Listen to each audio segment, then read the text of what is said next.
Today is araw ng kagitingan ngayon, guys. Yan. April 9, Miyerkules. Ngayon wala tayo pasok, guys, kasi holiday yan. Ngayon, syempre pag holiday, pag walang pasok, ako ang nakatokang magluto ng hapunan. Yan, ngayon, guys, pumunta kami sa Litix ng asawa ko. At eto, bumili kami ng paa ng manok, kumbaga sa Adidas. Adobohin natin to, guys.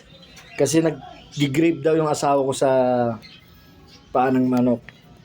Hindi ko alam kung bakit. Baka buntis. Buntis daw? What the fuck? Kaya samahan nyo ako, guys. Lutuin natin yung adobong paa. Init na panahon ngayon, guys, no? Grabing init. Ewan ko kung anong temperatura ng init ngayon. Kaya sa may mga pasok ngayon, sa mga nasa labas, bumabiyahe, nagtatrabaho, naghahanap buhay, ingat kayo, guys, ha? Laging magdala ng tubig. Kung may maintenance, lagi kayong magdadala. Huwag niyong kakalimutan.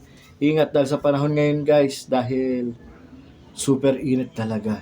Grabe. Kaya tara, let's go, guys. Mag-ayat na tayo ng mga regado. At wait lang pala, guys. Eto, guys, para dumami, ang gagawin ko pala rito. Yan, guys. Hatiin ko siya rito. Hatiin ko pa siya. Para magmukhang marami.